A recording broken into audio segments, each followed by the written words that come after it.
안녕하세요. 이야기 들려주는 남자입니다. 오프닝 인사를 이제 하게 되네요.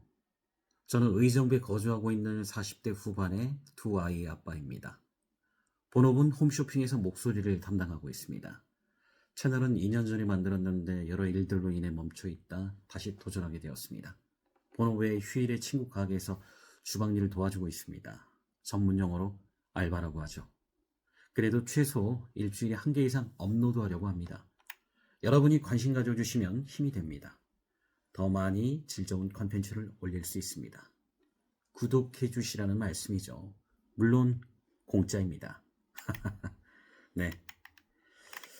이제 제 나이도 인생의 후반전을 준비해야 하는 나이인데요. 그 고민과 함께 책을 찾게 되었습니다. 오늘 소개해드릴 책은 박웅현님의 8단어입니다. 책은 돕기다로 유명한 작가이자 광고인이시죠? 이분의 책은 따뜻하고 읽기가 편합니다. 인생의 내공을 고스란히 느낄 수가 있죠. 네, 이 책은 2013년에 북하우스에서 출간했고요. 10년 후인 2023년에 인티엔에서 개정판이 나왔는데요. 제가 가지고 있는 책은 10년 전 버전이니 참고하시면 되겠습니다. 인생을 대하는 우리의 자세 8단어는 살면서 한 번쯤 생각해보면 좋을 삶의 화두를 8개의 단어에 담아 풀어낸 책입니다. 오늘은 그중 본질에 관한 이야기 낭독해드리겠습니다. 두 번째 시간입니다. 오늘은 본질에 대한 이야기를 나눌 텐데 우선 제가 만든 광고에 썼던 그림을 보여드리겠습니다. 피카소의 더 풀리라는 시리즈를 이용해서 만든 영상 광고였는데요. 이 광고는 광고주한테 팔릴 가능성이 희박하다는 걸 알고 만든 광고입니다. 실제로 방송되지 못했고요. 혁신적인 회사는 다 원칙을 가지고 있다는 것에서 출발했습니다. 모든 회사가 구글만 지향하는데 그러면서 중요한 걸 놓치고 있어요. 그래서 생각의 탄생에서 리처드 파인먼이 말한 다음 구절을 떠올렸습니다. 현상은 복잡하다. 법칙은 단순하다. 버릴 게 무엇인지 알아내라. 우선 본질을 알아야 혁신도 존재한다는 이야기를 해야겠는데 피카소의 작품이 딱 들어맞았던 겁니다. 이 안에 오늘 이야기하려는 주제에 대한 힌트가 있습니다. 그리고 또 다른 광고 하나를 말씀드릴 텐데요. 한 패션 브랜드의 지명 광고입니다. 사진 속의 한 여인이 이 브랜드의 가방을 들고 있습니다. 사진을 보면 매혹적인 여인의 모습과 가방에 제일 먼저 눈길이 갑니다. 그런데 시선을 조금만 옮기면 여백에 써있는 짧은 카피가 눈에 들어옵니다. Everything changes, but nothing changes. 모든 것은 변하지만 아무것도 변하지 않는다. 에르메스라는 브랜드의 지명 광고입니다. 에르메스 아시나요? 모르신다면 쭉 모르는 채 하시는 게 정신건강에 좋습니다. 예쁜데 가격은 터무니없이 비싸니 살 수 없어서 안타깝게 만드는 브랜드 중 하나이기 때문입니다. 친하게 지내지 않는 게 좋을지도 모릅니다. 그런데 Everything changes but nothing changes는 주목할 만합니다. 이 기업이 던진 카피입니다. 매우 철학적이죠. Everything changes but nothing changes. 그렇습니다. 모든 것은 변합니다. 그런데 아무것도 변하지 않아요. 모든 사람도 마찬가지입니다. 전 세계 70억의 완전히 다른 사람들이 살고 있어요. 완전히 달라요. 쌍둥이조차도 다릅니다. 그런데 본질적으로 사람은 다 똑같아요. 본질적으로 똑같은 부분들이 분명히 있어요. 한번 살펴볼까요? 간혹 예외는 있지만 대부분의 여자들은 쇼핑을 좋아하고 남자들은 술을 좋아합니다. 여자들은 사랑을 하면 낭만을 생각하고 남자는 섹스를 생각하죠. 어느 나라든 모든 아이들은 차를 타고 2시간만 지나면 아빠 다 왔어? 라고 묻습니다. 사람은 똑같아요. 변하지 않는 그 무엇이 있어요. 저는 그것이 본질일 것 같다는 생각을 합니다. 그런데 요즘은 그야말로 everything changes. 다 변하는 것 같아요. 그래서 변하지 않는 진짜 본질을 잡아내지 못하고 있죠. 돌아보면 인류는 요즘같이 급변하는 시대를 경험한 적이 없습니다. 우리나라를 예로 들어볼까요? 만약에 1350년대에 살던 사람이 그때의 기억을 모두 가지고 1850년에 환생했어요. 그렇다면 사는 게 많이 힘들까요? 그 시절에는 한 인간이 태어나서 물리적으로 움직일 수 있는 거리는 비슷했어요. 신분이 낮으면 걸어 다녔을 것이고 높으면 말을 탔을 거예요. 움직일 수 있는 그 거리가 500년 동안 얼마나 변했을까요? 사람들은 대부분 자기가 태어난 곳에서 100리 이내에서 살다가 죽었을 거예요. 이게 그 시대죠. 500년이 흐르면서 왕조는 바뀌었지만 사회를 지배하는 도덕적 규범이나 과학의 발전 속도는 그렇게 크게 변하지 않았어요. 이번에는 1850년에 살던 사람이 1950년에 환생했다고 생각해 봅시다. 살 수 있을까요? 저는 죽음과 같은 공포를 느낄 것 같습니다. 바퀴를 달고 엄청난 속도로 굴러다니는 쇳덩이, 물에 젖지 않는 고무신이라뇨. 아마 기절을 할지도 모릅니다. 시대의 고증이 훌륭했던 박경리의 토지를 읽으면서 실제로 처음 고무신이 나왔을 때 조선 사람들의 충격은 대단했을 것 같다는 생각을 했습니다. 물이 새는 집신만 신던 사람들에게 고무신은 권력이 될 수 있었던 시절이었을 겁니다. 이게 1800년대 후반인데 불과 100년 사이에 세상이 너무나 변해서 중간을 건너뛴 사람이 새 시대에 와서 산다면 사는 게 아주 어렵거나 불가능한 일이 되겠죠. 그렇다면 20세기로 들어와 봅시다. 1950년에 살던 사람이 2000년에 왔어요. 어떨까요? 인터넷, 온라인 쇼핑, 휴대폰? 얼마나 복잡하고 어지러울까요? 2000년에 살던 사람이 2020년에 적응하는 것도 아주 힘들 겁니다. 시대가 정말 급변하고 있으니까요. 와이파이라는 말을 언제부터 듣기 시작했나요? 3G, 4G, LTE, 애니팡? 모르면 바보 되죠. 스마트폰이라는 개념이 나온 게 몇 년이나 됐나요? 저는 아직도 와이파이와 3G의 개념을 잘 구분하지 못해요. 그런데 그냥 살고 있는 겁니다. 저희 집에 전화기를 처음 놓은 것이 중학교 때였어요. 70년대였죠. 그때 시골에서 고모부가 오셨는데 방에 계시던 분이 전화벨 소리에 놀라 도망을 가셨어요. 만약 지금이라면 더 놀라셨을 겁니다. 매일이 놀랄 일이죠. 변하는 세상에 대한 이야기를 좀 더 해볼까요? 이런 급변의 시대에 가장 힘든 사람들 중 하나가 저처럼 광고하는 사람들입니다. 10년 전쯤 제가 잘자 내 꿈꿔라는 카피의 광고를 만들었습니다. 그때 패러디만 몇백 개 가까이 나왔습니다. 잘자 개 꿈꿔, 내 꿈은 내가 꾼다, 정치인들의 큰 꿈꿔까지 전 국민이 다 한 번씩 하는 말이 됐어요. 그런데 잘자 내 꿈꿔가 대단히 아이디어라고 섹시한 말이었나요? 아닙니다. 반복 노출의 영향 덕분이었습니다. 이정현, 조성모라는 당대 스타들을 내세워 광고를 만들고 당시 많은 돈을 들여 공중파 3사를 통해 지속적으로 2달 동안 노출시켰어요. 그러니 어떤 사람이 그 말을 기억하지 못하겠습니까? 얼마 전에 강의를 하면서 잘자 내 꿈꿔 광고 이미지 바로 다음에 보여준 이미지가 꿈깨였습니다. 왜냐? 이제는 불가능한 이야기이기 때문입니다. 그때는 정말 많은 돈을 쓰고 중심 미디어 3사가 움직였기 때문에 가능했지만 요즘이라면 정말 그건 꿈깨죠. 요즘 광고를 한다고 하면 젊은 후배들이 어떻게 광고를 해야 하느냐고 묻습니다. 누가 TV를 보냐고도 하고요. 실제로 이 자리에 뉴스를 TV로 보시는 분이 있나요? 10년 전에는 모든 의제 설정이 9시 뉴스였습니다. 3대 일간지, 그리고 9시 뉴스면 끝이었죠. 지금은 그게 불가능합니다. 아무리 광고를 잘 만들어도 그때만큼의 반응이 안 옵니다. 10년 전과 똑같이 돈을 쏟아부어 계속해서 노출을 한다고 해도 소용없습니다. 그럼 사람들은 다 어디로 갔을까요? TV 대신 인터넷을 찾아가면 될까요? 인터넷 포털 사이트만 몇 개죠? 블로그들은 또 얼마나 많고요. 페이지 수가 어느 정도 될까요? 이제 브로드캐스팅이라는 말이 없어지고 있습니다. 네로캐스팅의 시대가 됐죠. 4대 매체 중심 광고는 끝났습니다. 그런 방식으로 어떻게 해보겠다는 건 난파하는 배에 앉아있겠다는 것과 같죠. 강력하던 몇 개의 미디어가 없어지고 전부 개인 미디어로 퍼져버렸습니다. 그렇다면 새로운 길은 없는 걸까요? 얼마 전에 SBS 서울 디지털 포럼에서 디지털 시대에 살아남는 방법에 대한 스피치를 했습니다. 그곳에서도 지금과 같은 이야기를 했습니다. 기존 미디어의 기득권은 완전히 없어졌습니다. 10년 전 조선일보 기사가 갖던 힘이 지금은 없습니다. 옛날 MBC PD의 힘을 지금은 못 가집니다. 소수의 기득권을 대신해 이제 개인의 시대가 됐기 때문입니다.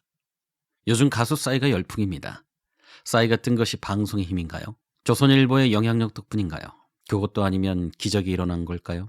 유튜브 때문이라고들 하는데 그렇다면 유튜브는 강력한 미디어일까요?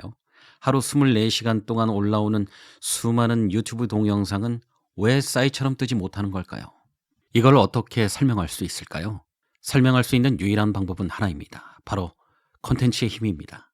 강력한 콘텐츠는 미디어가 무엇이 됐든 퍼지게 되어 있습니다. 그래서 우리 회사의 내부 슬로건 중 하나가 아이디어 퍼스트, 미디어 팔로우입니다. 아이디어가 먼저입니다. 매체는 그 다음입니다. 광고업계의 많은 사람들은 뉴미디어, 이머징 미디어, 요즘 뜬다는 SNS에 촉각을 기울입니다. 이건 미디어 퍼스트죠. 그래서는 이 무서운 속도의 변화를 따라잡을 수 없습니다. 이 무서운 속도의 변화를 따라가야만 하는 광고계에 오래 몸담고 있던 친구와 막걸리를 한잔하면서 나눈 대화 좀 들어보시겠습니까? 웅현아, 너 요즘 새로 나온 SNS 트위터 하냐? 몰라서 올리고 공유하는 거야. 문자 메시지 같은 거네. 그거랑 다르지. 너 이거 모르면 광고 제대로 못 만들어. 웅현아, 너 페이스북 써봤어? 아니, 그게 뭔데? 자기 계정에 사진이나 글을 올리고 그걸 전 세계 사람들과 친구를 맺어서 그걸 공유할 수도 있어. 그거 싸이월드 아니야? 그거랑은 다르지. 너 이거 모르면 광고 제대로 못 만들어. 웅현아, 애니팡 재미있지? 아니, 그게 뭔데? 동물 그림판에 똑같은 동물 그림을 맞춰서 없애는 게임이야. 그거 헥사 아니야? 그거랑은 다르지. 이건 네트워크가 돼서 엄마랑 딸이랑 싸우게 만들어. 너 이거 모르면 광고 제대로 못 만든다. 도무지 현재의 디지털 흐름을 따라잡지 못하는 나 같은 지지나에게 살아남을 수 없는 세상이 된 겁니다. 친구는 막걸리를 마시면서 우리 나이의 험난한 세상을 살아가려면 뉴미디어에 대한 관심을 지속적으로 가져야 한다며 공부하라고 충고했습니다. 그때 막걸리 한 사발을 깨끗이 비우고 잔을 내려놓으면서 제가 말했습니다. 난 그거 못 따라가겠다. 저는 게으른 사람입니다. 그럼 제가 살 수 있는 방법은 무엇일까요? 변하지 않는 것, 본질을 보겠다는 겁니다. 그렇다면 무엇이 본질일까요? 바로 콘텐츠입니다. 콘텐츠는 사람을 어떻게 움직이는가에 대한 메커니즘입니다. 이것만 확실하면 페이스북에서 트위터에서 퍼갑니다. 강남스타일이 아주 좋은 예죠. 가수 싸이도 처음 그 뮤직비디오를 만들면서 유튜브에 올리고 폭발적인 반응을 얻어 빌보드에 진출해야겠다고 생각하지 않았을 거예요. 강남스타일 성공의 이유는 수많은 흔들림에도 불구하고 싸이라는 가수가 자신의 본질을 놓지 않았기 때문이라고 봅니다. 그가 뜬 건 현대 미디어의 덕이 아니라 흥이 많은 싸이라는 사람 자체의 본질을 놓지 않은 결과입니다. 그 본질이 살아있는 콘텐츠의 힘이 지금의 싸이를 만든 거예요. 온갖 새로운 SNS, 변화하는 커뮤니케이션 방식을 저는 도무지 못 따라가겠어요. 그러나 길은 있죠. 이렇게 급변하는 시대에도 변하지 않는 게 있고 그걸 잡는 게 나의 유일한 돌파구입니다. 역설적이게도 이런 복잡한 미디어의 시대가 진정성의 시대가 되어버린 겁니다. 앞에 사진들을 보세요. 여러분은 여기서 뭘 보았나요? 계속 변하는 기술들을 보았습니까? 저는 사람을 봅니다. 모든 것은 변하지만 everything changes. 변하지 않는 것들이 있기 때문입니다. 사람들의 마음이 그것입니다. 사람들의 웃음은 변하지 않습니다. 이제는 본질의 시대고 변하지 않는 그것을 잡아야 해요. 아까 이야기했던 전화를 예로 들어볼까요? 제가 예전에 썼던 영상통화 전화기 카피입니다. 여보세요는 여기를 보라는 말입니다. 여보세요는 여기를 보라는 말입니다. 사람을 보고 싶어하는 마음이 전화를 만들었습니다. 전화기의 본질은 궁금하고 그립고 보고 싶은 사람의 목소리라도 듣고 싶은 마음입니다. 전화기가 발전해 개인 휴대전화가 생기고 그 휴대전화로 얼굴을 마주보면서 통화할 수 있는 시대가 됐지만 전화기의 본질은 바뀌지 않습니다. 이처럼 변화하는 것 속에 변하지 않는 것. Everything change에서 Nothing change를 보는 것이 인생에서 매우 중요합니다. 그리고 그게 콘텐츠가 되는 것입니다. 여러분, 요즘 같은 콘텐츠 시대는 없었습니다. 지금처럼 본질이 중요한 시대가 없습니다. 옛날엔 본질이 약해도 미디어가 새로우면 본질 이상의 것을 얻을 수 있었어요. 예를 들어 지식이 짧아도 조선일보 논설위원회 말이라면 들어줬습니다. 9시 뉴스면 확실히 전달이 됐어요. 그러나 아쉽게도 지금은 불가능합니다. 아주 냉정한 싸움의 현장에 지옥의 문이 열린 겁니다. 권력을 가진 자들에게는 특히 지옥의 문이겠지만 우리 민초들에게는 어쩌면 천국의 문이 열린 거겠죠. 미디어의 도움 없이도 자기 컨텐츠의 힘만 있으면 무엇이든 가능하게 되어 있으니까요. 죽은 이의 영혼이 반딧불이 된다고 합니다. 광화문을 우리의 영혼으로 채웁시다. 광화문에서 미선이 효순이와 함께 수천수만의 반딧불이 됩시다. 검은 옷을 입고 촛불을 준비해 주십시오. 집에서 나오면서부터 촛불을 지켜주십시오. 집에서 나오면서부터 촛불을 켜주십시오. 저 혼자서라도 시작하겠습니다. 이번 주, 다음 주, 그 다음 주 광화문을 우리의 촛불로 가득 채웁시다. 기억하십니까? 인터넷 한겨레의 자유토론방에 한 네티즌이 올린 짧은 글이 시청 앞 광장에 10만 명의 시민을 불러 모았고 대한민국 시위 지평을 바꿨습니다. 미선이 효순이 사건의 진상규명을 위한 시위였죠. 2002년이었습니다. 2002년은 월드컵보다 힘없는 개인이 가지고 있는 컨텐츠의 힘이 얼마나 위대한 것인지 보여준 이 최초의 촛불 시위로 기억되어야 한다고 생각합니다. 10만 명을 모을 수 있었던 힘은 미디어를 통해서가 아니었습니다. 사람을 움직이는 마음에서 온 것이죠. 이게 본질 아닐까요? 박웅현의 본질 찾기 1. 본질을 무엇으로 보느냐에 따라 생각과 행동이 달라집니다. 그 예를 몇 가지 말씀드려 볼까요?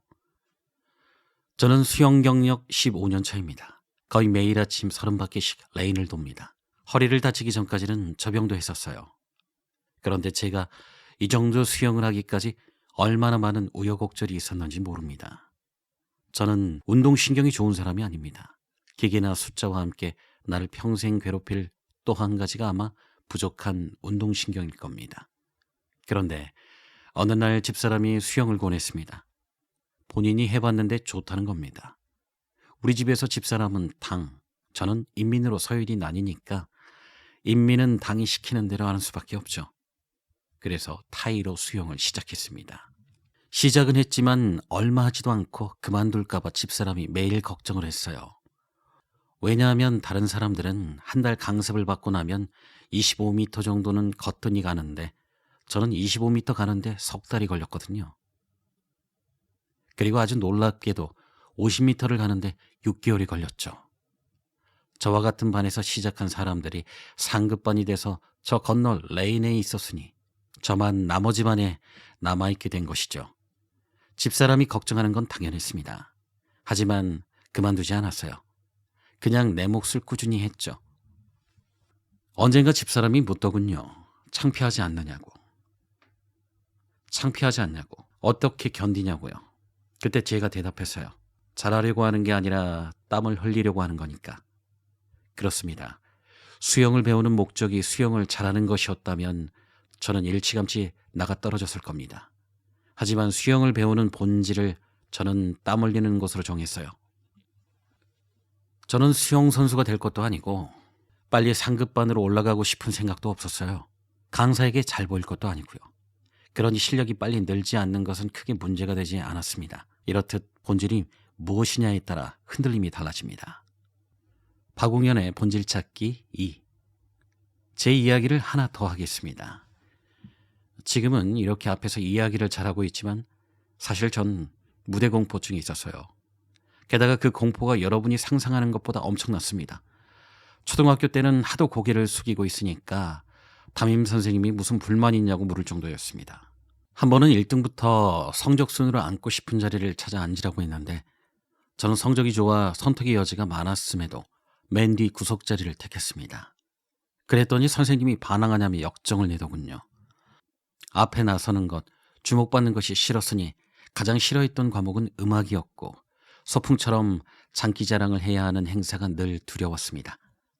이 공포는 대학교 때까지 이어졌어요. 대학 재학 중에 큰 상을 받게 됐는데 수상식장이 신라호텔 그랜드 볼룸이었어요. 그런데 단상까지 이어지는 호텔 볼룸 특유의 긴 길이 두려워서 수상식 날 오후 4시부터 술을 먹고 7시에 예정이 되어 있는 수상식에 결국 참석하지 않았죠. 회사에 입사해서도 마찬가지였습니다. 광고회사에 입사했는데 프레젠테이션을 해야 한다고 했습니다. 어떻게든 피하고 싶어서 동료들의 스크립트를 다 써주고 뭐든 시키는 대로 다 할 테니 남들 앞에서 이야기하는 것만 시키지 말아달라고 부탁을 했죠. 상상이 가십니까? 하지만 사회생활이 학창시절과 같을 수는 없습니다. 결국 프레젠테이션을 하게 됐어요. 지금도 또렷이 기억합니다. 장소는 동숭동에 있는 학습지 회사였고 낙엽 떨어지는 가을날이었고 시간은 20분 정도 걸렸고 선선한 가을 날씨임에도 셔츠가 흠뻑 젖었습니다. 그것이 제 생애 첫 번째 프레젠테이션이었습니다. 그 뒤로 무수히 많은 프레젠테이션이 있었고요. 그리고 이제 두 가지는 무섭지 않습니다. 강의와 프레젠테이션. 하지만 아마 노래를 하라고 하면 또 도망을 갈 거예요. 어쨌든 강의와 프레젠테이션에 대한 두려움과 공포심을 모두 극복했어요. 어떻게 극복했을까요? 광고계에서 먹고 사는 이상 프레젠테이션은 피할 수 없는 것이니 어떻게 해야 할까 생각했죠. 나는 도대체 왜 이렇게 떨리는 걸까 하고 제 자신을 돌아봤더니 너무 잘하려고 한 것이 문제였습니다. 남들한테 멋지게 보이고 싶은 마음이 컸던 거죠. 하지만 잘하는 것보다 중요한 것은 할 말을 하는 것이었어요. 10명의 스태프들이 오랜 시간 동안 피와 땀을 흘려 생각해낸 아이디어를 잘 정리해서 정확하게 전달하는 게 내 역할이었습니다. 프레젠테이션의 본질은 내가 멋져야 하는 게 아니라 잘 전달하는 것에 있더라는 거죠. 그 이후로 덜 떨렸어요. 공부의 본질은 뭡니까? 서울대학교에 가는 걸까요? 공부는 나를 풍요롭게 만들어주고 사회에 나가서 경쟁력이 될 실력을 만드는 게 본질이에요. 스펙은 뭘까요? 그야말로 포장입니다. 알맹이는 본질이죠. 스스로를 스펙만으로 정의 내리는 사람은 덩어리만 큰 빈수레와 같습니다. 물론 기업들이 스펙을 보니 스펙 중요합니다. 기업들은 그걸 보는 게 제일 쉬우니까 보는 것이겠죠. 하지만 아무리 좋은 스펙이라고 그것이 본질이 될 수는 없습니다. 스펙만 잘 관리해서 사회생활을 시작하기만 하면 조직에서 훌륭하게 될 거라는 보장은 없습니다.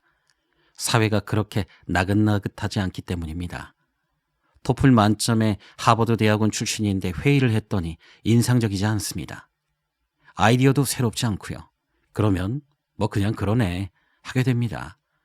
하지만 지방대학을 나와 인턴을 하던 친구와 이야기를 나눴는데 발상이 기발하고 신선해요. 그럼 어라? 하고 눈여겨보게 되고 이것저것 시켜보죠. 학벌은 사회생활 2, 3년이면 다 세탁이 됩니다. 들어갈 때야 명함이 되지만 2, 3년 후에는 중요하지 않다는 말입니다. 스펙보다 그 사람이 가지고 있는 진짜가 무엇인지가 정말 중요합니다. 저는 딸에게도 인생을 제대로 살고 싶으면 스펙 관리하지 말라고 합니다. 그 시간에 내 본질을 쌓아놓으라고 하죠. 기준점을 밖에 찍지 말고 안에 찍어. 실력이 있으면 얼마든지 별을 만들어낼 수 있어. 강판권을 봐.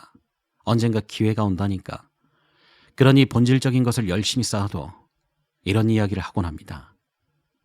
그렇다면 내가 좋아하고 잘할 수 있는 것이 다 본질이냐?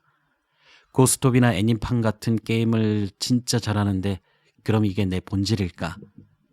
저는 이렇게 이해합니다. 내가 하는 행동이 5년 후에 나에게 긍정적인 체력이 될 것이냐 아니냐가 기준이 될 수 있을 것 같습니다. 지하철에서 휴대폰으로 치는 고스톱이 애니팡이 당장의 내 스트레스는 풀어주겠지만 5년 후에 나에게 어떤 영향을 줄까요? 본질은 결국 자기 판단입니다. 나한테 진짜 무엇이 도움이 될 것인가를 중심에 놓고 봐야 합니다. 박웅현의 본질 찾기 3. 저는 대학 때 그냥 놀고 싶었습니다. 군대도 카투사를 지원해서 갔는데 시간도 많았고 편한 편이었죠. 놀고 싶었으니까 일과가 끝나면 밖에 나와 술을 마셨어요. 카투사는 외출이 가능했거든요. 그런데 같은 학교 같은 학번으로 공무원 시험 준비를 하는 고참이 한 명 있었어요. 그가 어느 날 저를 부르더니 싹수가 있는 놈 같은데 왜 소중한 시간을 낭비하느냐고 훈수를 두더군요. 틀린 말은 아니니 가만히 듣긴 했습니다만 못된 성격이 꼭지가 돌아서 상병님은 그 교재를 공부하는 게 공부겠지만 제게는 저 길거리가 공부의 대상입니다. 하고 나와버렸습니다. 사실은 그 앞에서 떵떵 큰 소리를 쳤는데 속은 떨리고 불안하더라고요. 정말 시간을 낭비하는 건 아닌지 걱정도 됐습니다. 그래서 스스로 한 달에 한 번 청계천 고 서점에 다녀온다는 원칙을 정했습니다. 그리고 매달 한 번씩 서점에 가서 문학사상, 세계문학, 실천문학 등 한 권에 200원 하는 헌책을 20권씩 사다 읽었죠. 꼼꼼하게 읽지는 못하지만 재미있는 단편소설, 시 등을 빼놓지 않으려고 했어요. 소설가나 시인들을 그 시절에 많이 알게 됐습니다. 그때 그 헌책들을 읽으면서 어렴풋하게 그것이 본질적이라는 생각을 했던 것 같습니다. 이게 언젠가 훗날 나의 체력으로 돌아올 거라고 짐작했어요. 학교 신문사 편집장을 해서인지 군대를 제대하고 취업 준비를 할 때 주위에서 박웅현은 당연히 신문사에 취업이 될 거라고 했습니다. 그런데 다 떨어졌어요. 신문, 방송 주류 언론사에서 다 낙방했어요. 떨어질만 했죠. 시험 준비를 전혀 안 했으니까요. 그때 언론사 시험을 보려면 동아상식백과를 다 외워야 했어요.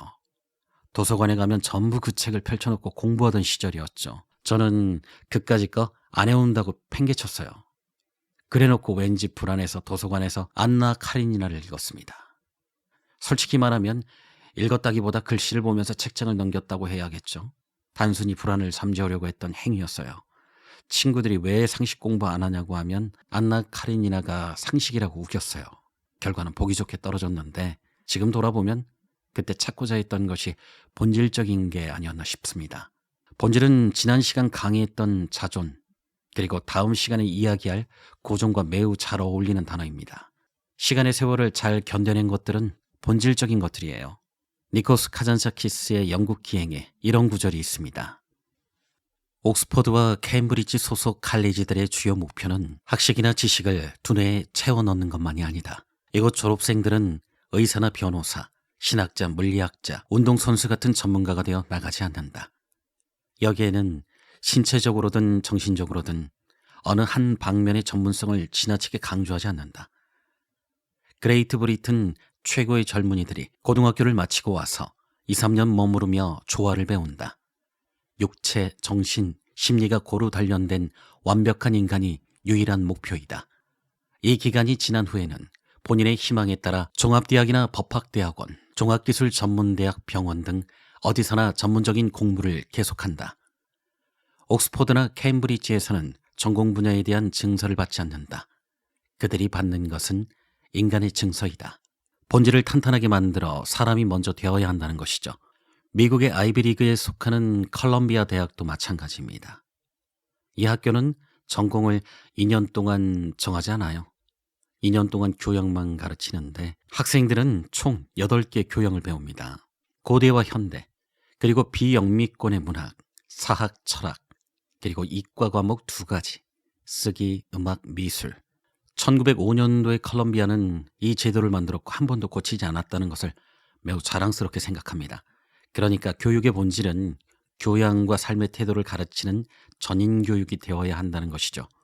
그런데 우리의 교육은 참 안타깝습니다. 중고등학교 교과 과정에서 음악, 미술, 체육 시간을 줄이거나 없앤다고 합니다.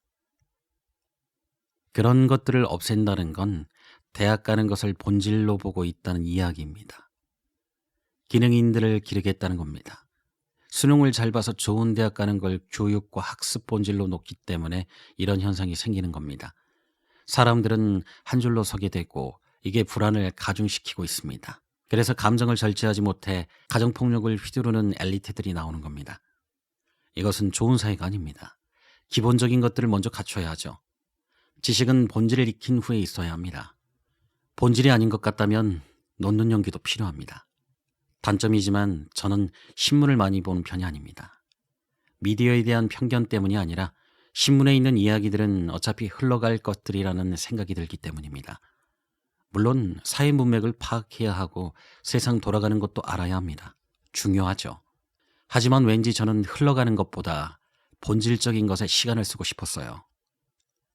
예비군 훈련처럼 덤으로 시간이 주어졌을 때에도 신문 대신 주로 책을 읽고 사색을 했습니다. 지금도 그 습관은 여전합니다. 여행을 떠날 때 비행기 아니라 숙소에서도 신문 대신 책을 선택합니다. 이런 것들이 더 본질적이라고 생각하기 때문에 사회 변화에 대한 문맥 파악은 좀 놓고 사는 편입니다. 이것이 옳다는 이야기가 아닙니다.